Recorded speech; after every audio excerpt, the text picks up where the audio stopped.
It is now your turn to ask questions of Dan. And if you're really not nice, you'd ask them of me too. There's a microphone there, and there's one here. And please, when you stand up to ask a question, let us have your name, some affiliation, some line of work, and please ask a question. Don't make a speech. Let's start there. Hi. Very good. County Law and Audio Video News. Who let the ball down? Who in the Secret Service did not actually pursue? Who let Kennedy take that route? Wasn't there any attempt to stop him? And who in the FBI, did anybody in the FBI say, let's go after this guy Oswald? He was watched, he was questioned, but he wasn't arrested. And our president's really safer today. Our president's really? Safer today. Safer today. A question having to do, Dan, if you didn't get that, to the CIA, the FBI, the people there who should have known and didn't. Was somebody dropping a stitch? Was somebody not performing as they should? What have you heard, and what can you share with us? Well, it is a fact, having said we should deal with facts, the fact that the CIA knew about Lee Harvey Oswald, and at the very least had monitored some of his movements. It is a fact that the FBI had been given a list of people in Dallas to check out before the president visited. And Oswald was on that list. He was not checked out. These things are true. However, you have to keep them in some perspective. The FBI office in Dallas, they had literally hundreds of names that were given. You couldn't go to everybody. Look, a lot of people drop stitches. I think you can make the argument, yes, the FBI dropped a stitch, CIA dropped a stitch. You can argue that the Secret Service did so. I would not be among those who blame the Secret Service, because the Secret Service, their preference was to have the canopy on the limousine. Now the canopy, the plexiglass canopy, is not bulletproof, but it's bullet resistant. But nonetheless, when something such as this happens, there's plenty of blame to go around if you want to second guess. And one of the reasons, as I mentioned before, that we have so many conspiracy theories is because the FBI did not want to acknowledge what they had been alerted to. The CIA never wanted to acknowledge that they'd been involved with Oswald. So no one should be surprised when so many conspiracy theories grew up, and even as we speak today, new ones are being invented with that circumstance. Thank you very much, Connie. Yes, please. My name is Tom Curtis, and I'm chair of the Heritage Society at George Washington University. I have a little précis to my question. I was a senior in high school when we heard the news, and I have to tell you that my classmates and I were absolutely devastated by the news. But more importantly, we felt a loss of innocence. Up until November 22nd, '63, times were different. It was a period of great innocence, and after that, it seems like, and Marvin, you said this in your closing remarks, we had the Robert Kennedy assassination, the Martin Luther King assassination. I'm going to have to ask you for a question, please. The question is, do you feel at this point that we've become a meaner and more aggressive society since 1963? Have all of these events accumulated to make us not such a nice place to live? Did you get did the assassination itself change this country so that you might have the feeling that after it, everything that's happened since has made it not that nice a place to live? I thank you for the question. And by the way, if you give me permission, I think the previous question said, are presidents safer today than they were at the time? And I think the answer is yes, they are. Sure. Didn't want to leave that hanging. Now, to your question, I don't think so. I think a strong case can be made that once President Kennedy had been assassinated, that at the very least it would plant the seed in other people's minds. Not only was assassination an option, but you might exercise that option and get away with it, quote unquote. And the assassination of Dr. Martin Luther King and the assassination of Robert Kennedy, the attempted assassination of George Wallace a little later on, I do think it's possible to draw a straight line between the Kennedy assassination and those events. But now, 50 years later, I don't think so. I think we're a better country today in many important ways than we were in 1963. Civil rights and our efforts to do away with institutionalized racism being one example. A lot has been done, certainly a lot needs to be done, but in that way we're a better country. I don't intend to tick off a whole list. But I think we're better off as a country today, that we're a better country today than, in many important ways than we were in 1963. I don't think we're a more dangerous country today because of it. One of the things that grew out of the Kennedy assassination was an increase in skepticism. I don't say cynicism. There's a difference between skepticism and cynicism. But I think growing out of the Kennedy assassination, rightly or wrongly, justifiably or unjustifiably, more people were prepared to ask more questions and to be skeptical when authority spoke. And that's part of what the 60s and the early 1970s were about. Absolutely. Yes, please. Hi, my name is Estelle Harris, and I'm a retired teacher. And Mr. Rather, I was wondering if you could talk a little bit about what you think the future of the evening news broadcasts is among the three networks. Well, it would not surprise me that over the next 5 to 7 years, if at least two of what we consider the old big three networks, ABC, NBC, CBS, decided to do away with evening news. It wouldn't stun me if all three decided to get out of the evening news business. I hope that's not the case, but I wouldn't be surprised to see it happen. But I want to caution you that on my best days, I hope I'm a half-decent reporter about telling you what has happened or what is happening. When it comes to predictions, I'm not very good. But Dan, why do you say that? It's an interesting observation. I mean, that we may not have evening newscasts in 5 to 7 years. Well, because so much is changing so quickly in the distribution of news and information, not just new technology, but new techniques. Whether the networks consider it their most profitable use of the time, I question whether it will do so. And also, people below the age of about 55, by and large, don't watch evening newscasts.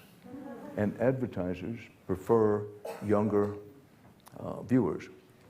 So it's just my judgment. Medical ads. And you know, there are other reasons. So I wouldn't be surprised to see them eliminated. I think probably, if I had to guess, and it's a sheer guess, the most likely scenario is two of the big three get out of it, and one of them stays with it and makes a pretty good profit and sees it as an asset for the network. But I'll come back to the pace of change has accelerated so much in just the last few years that it's, you know, will there even be a news division of ABC, NBC, CBS? Never mind will there be just an evening news. Will they even have a news division? I think is an open question. Which of the three do you think stays around? You mean, which of the three, if there's only one left standing? Yes. I think it would be CBS, and I hope it would be CBS. Yes, sir. I'm Sir Rather. My name is Omid. I'm from Pennsylvania, a student at GW. My question is, with regards to Lyndon Johnson and the Kennedy assassination, my question is, given LBJ's strained relations with much of the Kennedy family, from your vantage point, how do you assess how LBJ was personally and emotionally affected by the assassination? I didn't. How was Lyndon Johnson emotionally affected by the assassination of the president? Well, I don't think there's any doubt that Lyndon Johnson was affected deeply emotionally by the assassination. And what was revealed as time went along, part of the reason he was very emotional about it was recognizing the difficulty he was going to have in his relations with some members of the Kennedy family, primarily Robert Kennedy. That I think within minutes, if not instants, of the president's death, that Lyndon Johnson realized that he was going to have great difficulty. And I do think that he did his best to treat the Kennedy family with tremendous respect. But one on the other side of that can understand how a Robert Kennedy, to pick one example, could be so resentful every time he saw Lyndon Johnson saying, this guy is sitting where my brother should have been sitting. I mean, this is what makes the whole Kennedy story, I think, survive through all these years and will survive through the ages. This is rich.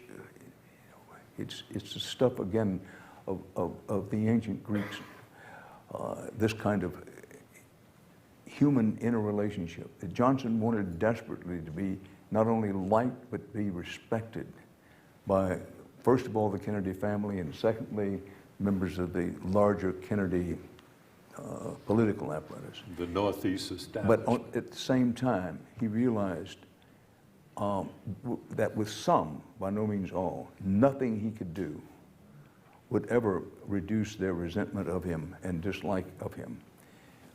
And for all of the great moments he had as president, I think he was always, I think haunted would be too strong a word, but he was deeply disappointed that what he desperately wanted for the Kennedy family and the Kennedy people to like him, that just wasn't going to happen. That was not his destiny.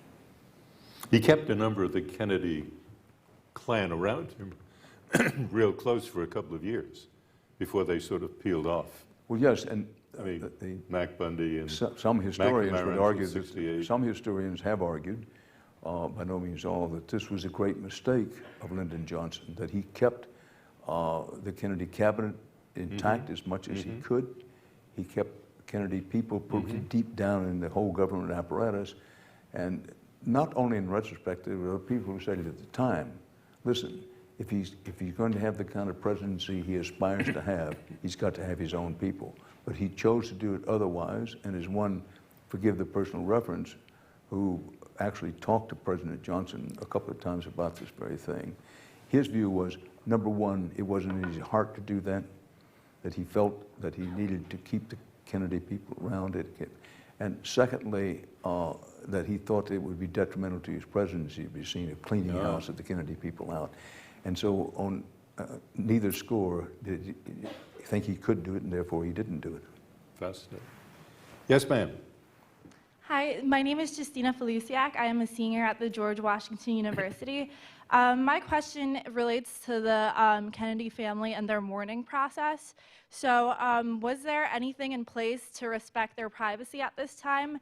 And if they were more private about their process of mourning, I guess, would anything have been different today in terms of like the remembrance of John F. Kennedy? She's interested, if I understand, in the mourning process of the Kennedy people and the privacy that they had. Did anything affect that privacy? How did they feel about it? Am I correct about that? Yeah, and how would it have been different if they were more private in the way they mourned? How would it have been different if like it was? I guess the memory of like the whole day of the assassination and the funeral. If it had been more private? Yeah. It was right there on television. I'm not quite sure I grasp the drift of the question, I'm ready, but I'll take a swing. do the best you can. First of all, I appreciate the question, but I'm not sure I understood the question. But that it happened so suddenly, so unexpectedly, that even very few people thought about privacy, and the few that did were unable to affect very much privacy. For example, when she arrived at the hospital with her husband, there were doctors, and I'm not criticizing them, who tried to keep Mrs. Kennedy out of the room where they were working on the president. And she, as a good wife, said, no, my place is at my husband's side. Now, if somebody at the hospital had sort of been in charge at the moment and said, well, you know, of course she's going to be with him.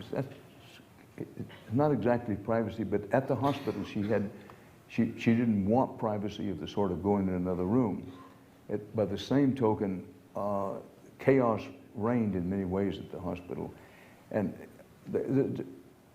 nobody was thinking about privacy, and the few who possibly were thinking about it simply couldn't affect the privacy. Now, once they got back into the Air Force One, I would say before they got to Air Force One, neither Mrs. Kennedy or anybody else had much privacy. Once they got aboard Air Force One, then some semblance of privacy, and once they got back to Washington, a great deal of privacy was available. But remember that the First Lady, and again, I think this speaks well of her, others would say, well, she was not in a very good state. She didn't want to take the dress off that had the blood on it. She, said, this is not a direct quote or something, I want them to see what they have done. And it took a lot to get her to change clothes when they, finally got back. Now, I can understand that, and I admire her for that. But as I say, there are others who saw that as, well, she needed some kind of psychological help at the moment. But your question was about privacy. When this kind of thing happens, even Lyndon Johnson, who, from the instant the president was known to be dead, he knew he was going to be president. He had a hard time getting any privacy himself until he got back to Air Force One. Okay, yes, please. Yeah. Hi there, good evening, thank you both. My name is Nicholas Sorensen, I go to George Washington University. My question is for both of you, since you were in agreement on this point. It was about what would Kennedy have done had he lived with regard to Vietnam and civil rights legislation. And my question is, in his growth in his 1,000 days in office from relative newcomer into politics to what we might all agree would be a consummate statesman, learning from things like Bay of Pigs and relying on Joint Chiefs of Staff, which he did less from that experience, and we know that he gave greater attention to civil rights in the third year, was seeing it differently from an issue that didn't deserve as much attention. You sound as if you want a 50-minute lecture, and I don't think we can possibly do that. I'll wrap it up. Yeah. And we did address at least two of those issues on yes, but why, the civil rights in Vietnam. But do you have a specific? Yes. Why were you both in agreement that he would not have taken troops out, hoping to avoid another military problem and not pass these social reforms with which Johnson felt it was important to go through with and that he's remembered for? I'm going to deal with the issue of why we both feel that Kennedy on the issue of Vietnam would not have withdrawn troops, okay? As far as I'm concerned, the evidence overwhelmingly runs in that direction, and that's why I believe it. I also have a feeling that the whole mystique about Kennedy, the legacy rather than the fact, builds up an image that was largely constructed by the people immediately around him. And that image of Camelot would suggest that he would withdraw from an ugly war such as took place in Vietnam. But it was Kennedy who gave permission for the military to move against President Diem, which ended in Diem's death. And Kennedy was shocked by the death, but he was the one who gave the order. Right. So he was not above taking some nasty action in order to achieve what he felt was necessary, and that was not to allow South Vietnam to go communist. First of all, I do want to emphasize, we'll never know. Those who believe that President Kennedy would have withdrawn from Vietnam in his second administration, they have some points on their side, which is he was a learner. He had a record of learning from his mistakes. But your question is, why did we both agree? And I come down, let me just underscore for emphasis, that the best you can do in trying to project what might have happened in the second Kennedy term is look at what happened in his first term. One of the hallmarks was his staunch anti-communism. This goes back all the way through his Senate years, his time as a congressman. He was a staunch Cold War warrior, believing that the very existence of survival of the nation was at stake. He wanted to go to war in Laos. It was the military people who talked about Laos military people said, look, for God's sakes, don't go to war in Laos. It's landlocked. We can't leverage our sea and air resources in Laos. So at every turn, and it was President Kennedy, he didn't just send advisors. He sent advisors first, but by the time he was assassinated, I think we had at least 15,000 troops in Vietnam. So when you say, well, what would have happened in the second term? We don't know. But if you look at what happened in the first term, the indications are, in my judgment, my opinion, are not pointing to a president who was prepared to withdraw. Also keep in mind that this would have been to withdraw at that point, 1964, 1965, 1966, even 1967, would not have been a popular decision in this country. There's a lot of misconception about this. The country as a whole didn't start turning against the Vietnam War until the casualties rose. And in every neighborhood in the country, the kid who was the point guard or the quarterback on the team 2 years ago came back without his legs or his eyes, or came back in a flag-draped coffin. It wasn't until the casualties really mounted in the period 67 to 69 that the country as a whole turned against the war. So in assessing, and this is the point, what would President Kennedy have done had he been reelected in 1964? The sense of the country was that this was a war, a nasty war we had to fight because of the so-called domino theory. But we could talk about this the rest of the evening. I know you'd be relieved to know we are not. But those are the reasons we say, in our opinion, which is all we can give you, unlikely that he would have withdrawn from Vietnam soon, even if he had been elected for a second term. Dan, we have run out of time, and I'd like first to extend my apologies to all of the people standing up on both sides. There's just no more time for a question, but maybe you can catch him afterward, I'm not sure. But I do want once again to thank Dan Rather very much for being with us, and thank you all for being with us. Thank you.